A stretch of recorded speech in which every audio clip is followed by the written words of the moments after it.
Assalamualaikum warahmatullahi wabarakatuh. Shalom. Om Swastiastu, Namo Buddhaya bagi kita semua. Di sini saya, Deviana Ayu Tirta Prabowo, absen 14 dari kelas 10A, akan mengenalkan ke kalian semua dan juga mempresentasikan ke kalian semua tentang sejarah Kerajaan Singasari. Di sini ada beberapa poin pembahasan yang akan saya bahas di presentasi kali ini. Yang pertama itu ada judul, profil umum, latar belakang, masa transisi dan konflik internal, puncak kejayaan, kehidupan masyarakat, masa kemunduran, dan juga peninggalan. Tanpa berlama-lama lagi, mari kita langsung saja ke pembahasan presentasi pada kali ini. Masuk yang pertama yaitu adalah profil umum. Banyak yang mengenal kerajaan ini dengan nama Singasari, tapi tahukah teman-teman semua sebenarnya nama kerajaan ini adalah Tumapel. Singasari adalah nama ibu kotanya yang berdiri pada tahun 1222 sampai 1292 Masehi. Yang itu adalah kerajaan Hindu-Buddha di Jawa Timur yang didirikan oleh Ken Arok berpusatnya di Malang. Mencapai puncak kejayaan di bawah Raja Kertanegara dengan wilayah kekuasaan luas di Nusantara dan gagasan ekspilasi di Pamalayu. Kerajaan ini itu ibaratnya adalah jembatan emas dalam sejarah kita. Kenapa saya sebut jembatan? Karena tanpa fondasi yang kuat yang dibangun oleh Ken Arok di Malang, mungkin kita tidak akan pernah mengenal kemegahan Majapahit, Singasari, yang dimana adalah tempat dimana mimpi menyatukan pulau-pulau di Nusantara. Di sini pula toleransi sudah ada sejak dulu melalui perpaduan harmonis antara Hindu dan juga Buddha. Lanjut masuk yang kedua yaitu adalah latar belakang. Setiap kerajaan besar mempunyai titik awal yang dramatis. Singasari lahir dari sebuah ketidakpuasan. Bayangkan, seorang raja Kediri bernama Kertajaya yang sangat arogan hingga berselisih dengan kaum Brahmana. Di tengah kacauan itu muncullah sosok Ken Arok. Dia bukan bangsawan tapi dia mempunyai visi. Dukungan para pemuka agama. Dari dukungan para pemuka agama ini, Ken Arok memimpin pertempuran besar di Ganter. Kemenangan di Ganter itu bukan sekedar menang perang saja, tapi itu adalah runtuhnya dominasi lama dan lahirnya dinasti raja yang legendaris. Nah, di sini ada latar belakang dari kerajaan Singasari ini atau Tumapel. Ini ada akar pemberontakannya atau konflik di Tumapel sendiri. Tumapel merupakan wilayah di bawah kerajaan Kediri yang saat itu dipimpin oleh Raja Kertajaya. Di Ken Arok disebut Dandang Gendis. Lanjut, di sini ada ambisi Ken Arok. Ken Arok itu seorang pengawal Tunggul Ametung, memiliki ambisi besar untuk berkuasa. Selain itu, ia terpikat dengan kecantikan istri Tunggul Ametung, yaitu Ken Dedes. Terus pemberontakannya juga ada dengan menggunakan keris empu gandring. Ken Arok membunuh Tunggu Ametung dalam sebuah pemberontakan berencana. Ken Arok kemudian menikahi Ken Dedes dan menjadi Aku Wu baru ditempel. Tumapel. Nah, di sini ada juga lah ini dinasti Singasari. Setelah menguasai Tumapel, Ken Arok tuh nggak puas, hanya menjadi bawahannya Kediri saja. Dia rencananya itu melawan Kediri. Akhirnya Ken Arok mencari dukungan dari kaum Brahmana yang berselisih dengan Raja Kertajaya dari Kediri yang konon ingin disembah sebagai dewa.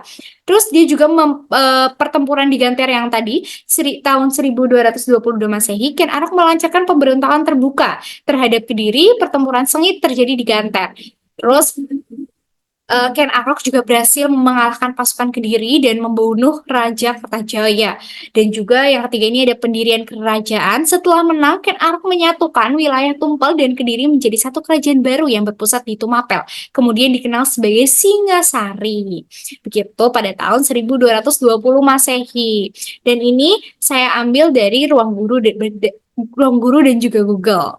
Dan di sini ada dinasti Rajasa, Wangsa Rajasa. Ken Arok mendirikan dinasti baru yang dikenal sebagai dinasti Rajasa atau Wangsa Rajasa, merujuk pada gelar yang ia gunakan setelah menjadi raja, yaitu Sri Raga Rajasa Amurwabumi. Dinasti ini menurunkan raja-raja yang memerintah Singasari hingga era Majapahit. Lanjut, kita ke masa transisi dan juga konflik. Nah, di sini jika kita melihat sejarah Singasari setelah wafatnya Ken Arok, kita akan menemukan sebuah periode yang sangat kelam dan penuh drama. Ini adalah masa yang sering disebut sebagai lingkaran kutukan keris empu gandring. Transisi kekuasaan di Singasari tidak berjalan mulus lewat jabat tangan, melainkan lewat pertumpahan darah, dimulai dari Anuspati, anak tiri Ken Arok, dan juga tahta. Namun pemerintahan tidak tenang karena ia dihantui oleh ketakutan akan pembalasan yang sama.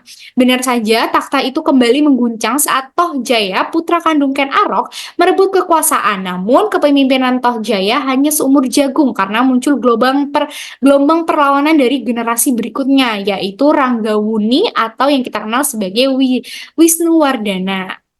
Menariknya, masa transisi ini yang berdarah ini akhirnya menemui titik damai yang cerdas. Wisnuwardana ini tidak memerintah sendirian. Beliau itu menggandeng saudara sepupunya, Mahesa Cempaka atau Narasinga Murti. Mereka memerintah Singasari bersama bagaikan dua tubuh satu jiwa. Di tangan mereka berdua lah stabilitas Singasari kembali pulih, ekonomi menguat fondasi untuk kejayaan Kertanegara mulai dibangun. Gitu. Ya, di sini yang tadi saya jelaskan, di sini ada masa transisi kekuasaan yang tidak stabil, masa pemerintahan Kertanegara, konflik puncak pemberontakan Jaya Katwang. Di sini yang tadinya ada yang diwarnai dengan konflik perebutan kekuasaan antar keturunan Ken Arok dan juga Anuspati ataupun putra tirinya, lalu juga ada raja-raja seperti Anuspati dan Tohjoyo tewas terbunuh. Terus ada juga masa pemerintahan Kertanegara yang dimana di sini ada naik tahta dan membawa Singasari ke puncak kejayaan dengan gagasan Cakrawala Mandala Dwipantara. Terus ekspedisi Pamalayu pada tahun 1275 sampai 1286 Masehi. Kertanegara mengirim pasukan ke Sumatera, ekspedisi Pamalayu untuk membendung pengaruh Kubilai Khan Mongol di Asia Tenggara. Terus juga ada konflik puncak pemberontakan Jaya Katwang. Ini pemberontakan Kediri ya. Jaya Katwang itu keturunan raja-raja Kediri terdahulu memanfaatkan kelemahan pertahanan Singasari untuk memberontak dan serangan dua arah yang menurut Nagara Ketagama dan para raton. Terus ini juga ada gugurnya Kertanegara terbunuh di istana saat melakukan upacara keagamaan menandai berakhirnya Kerajaan Singasari pada tahun 1292. Lanjut, di sini ada puncak kejayaan dari Kerajaan Singasari. Nah, puncak Kerajaan Singasari terjadi pada masa pemerintahan Raja Kertanegara dari tahun 1268 sampai 1292. Yang dimana kalau kita bicara soal masa keemasan gitu, kita harus bicara soal Raja Kertanegara. Beliau adalah raja terakhir sekaligus yang paling visioner. Kertanegara punya pemikiran yang melampaui zamannya. Melalui ekspedisi Pemalayu, beliau mengirimkan pasukan bukan untuk menjajah, tapi untuk menjalin aliansi politik di Sumatera demi membendung pengaruh bangsa Mongol. Bahkan saat utusan Kubilai Khan datang meminta Singasari tunduk, Kertanegara dengan berani menolaknya ini. Nah, ini menunjukkan bahwa Singasari adalah kerajaan yang punya harga diri tinggi di mata dunia internasional pada saat itu. Di sini ada pengertiannya, yaitu raja terbesar dengan gelar Sri Maharaja Diraja Sri Kartanegara yang memimpin visi visioner untuk menyatukan wilayah Nusantara. Terus ada ekspedisi Pamalayu yang pada tahun 1275 Masehi, salah satu kebijakan paling fenomenal yang bertujuan memperluas dan mempengaruhi menjalani aliansi yang membendung ancaman dinasti Mongol. Terus juga ada terwujudnya stabilitasi politik militer yang kuat serta perkembangan kebudayaan yang pesat dengan sinkretisme agama Hindu dan juga Buddha. Lanjut di sini adalah kehidupan masyarakat. Nah, di sini ada kehidupan masyarakat Kerajaan Singasari pada tahun 1222 sampai 1292 yang berpusat di lembah Sungai Brantas, Jawa Timur dengan corak agraris maritim yang makmur. Masyarakat Majebuk menganut hidup Buddha dan terbagi antara kelas bangsawan serta rakyat biasa. Kehidupan ekonomi bertumpu pada pertanian padi dan perdagangan rempah-rempah yang mencapai puncaknya di era Raja Kertanegara. Nah, di sini juga ada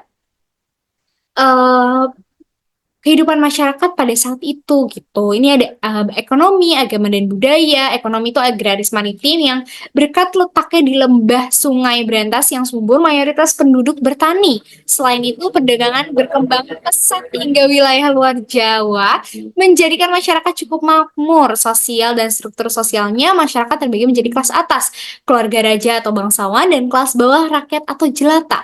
Nah, itu meskipun ada konflik internal di kalangan istana, kehidupan rakyat secara umum berjalan tertib dan teratur di bawah pemerintahan yang stabil, terutama saat masa Raja Kertanegara. Lanjut, ada agama dan budaya. Masyarakat memeluk agama Hindu dan Buddha, bahkan terjadi sinkretisme atau perpaduan menjadi ajaran Tantrayana. Peninggalan budaya merupakan candi-candi, ada Candi Singasari, Candi Jago, dan Candi Kidal, menunjukkan tingginya seni arsitektur dan keagamaan. Dan di sini ada perkembangan politik sosial yang dimana awal Ken Arok itu kehidupan makmur namun diwarnai pertarungan tahta ya, yang tadi sudah dijelaskan. Namun di masa Kertanegara ini Singasari menjadi kerajaan terbesar yang memiliki visi ekspansi maritim atau ekspedisi Pamalayu untuk menguasai jalur perdagangan. Lanjut, ini adalah masa kemundurannya. Nah, dilanjut di sini ada masa kemundurannya Kerajaan Singasari. Nah, untuk masa kemundurannya sendiri, setiap kejayaan punya ujiannya sendiri. Ironisnya, keruntuhannya Singasari terjadi justru saat kekuatannya sedang berada di puncak karena terlalu fokus menjaga kedaulatan di luar pulau. Melalui ekspansi, pertahanan di dalam negeri justru menjadi kropos gitu. Nah, celah ini dimanfaatkan oleh Jaya Katuang dari Kediri untuk melakukan serangan mendadak. Kertanegara gugur dalam serangan itu pada tahun 1292 Masehi. Peristiwa itu sangat pedih, namun gugurnya Singasari justru menjadi benih bagi menantunya Raden Wijaya untuk mendirikan Majapahit di kemudian hari yang kita kenal sampai saat ini. Nah, ini ada pemberontakan Jaya Katwa, terus ada lemahnya pertahanan, gugurnya Kertanegara, taktik dua arah, nasib Raden Wijaya. Nah, untuk pemberontakan Jaya Katuang pada 1292 Masehi, Jaya Katuang atau Bupati Gelanggang yang merupakan keturunan Raja Kediri melakukan pemberontakan untuk membalaskan dendam leluhurnya gitu, Pak. Jadi pada saat kerajaan Singasari ini sedang lengah-lengahnya, mereka masuk untuk menghancurkan atau membuat ini masa kemunduran atau masa kehancurannya Singasari. Dan karena lemahnya pertahanan itu, serangan terjadi saat pasukan utama Singasari sedang tidak berada di Jawa karena mengikuti ekspedisi Pamalayu atau ekspedisi ke Sumatera. Sehingga istana dalam keadaan tidak terjaga ketat. Terus ada gugurnya Kertanegara. Raja Kertanegara tewas di istana saat melakukan upacara keagamaan, menandai berakhirnya era Singasari. Terus ada taktik dua arah, pasukan Kediri menyerang melalui dua arah, utara dan juga selatan, membuat pertahanan Singasari yang melemah dan mudah ditembus. Nah, lanjut ini ada nasib Raden Wijaya, yaitu adalah menantunya ini. Raden Wijaya menantu Kertanegara sempat berusaha melawan, namun akhirnya melarikan diri ke Madura untuk meminta bantuan Arya Wirajaya. Setelah keruntuhan tersebut, Jaya Katang mengambil alih kekuasaan dan membangun kembali kerajaan Kediri sebelum akhirnya ditaklukkan oleh Raden Wijaya yang kemudian mendirikan kerajaan Majapahit. Tuh. Nah, lanjut di sini ada peninggalan. Nah, di sini ada peninggalan dari Kerajaan Singasari ya.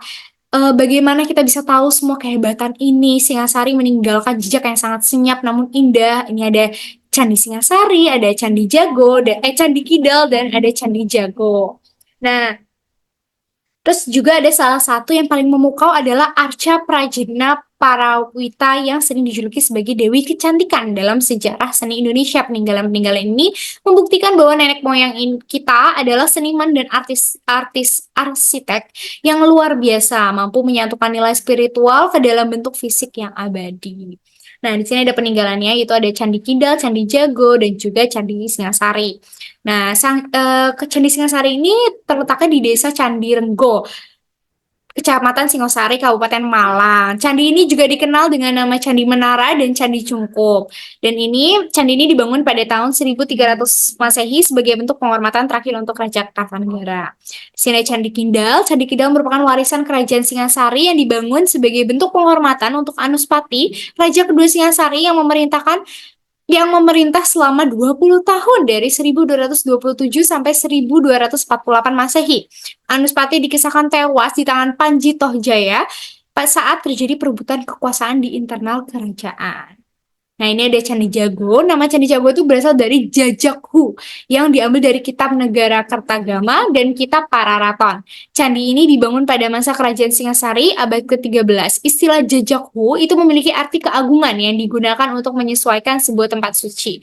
Lokasinya berada di Dusun Jago, Desa Tumpang, Kecamatan Tumpang, Kabupaten Malang.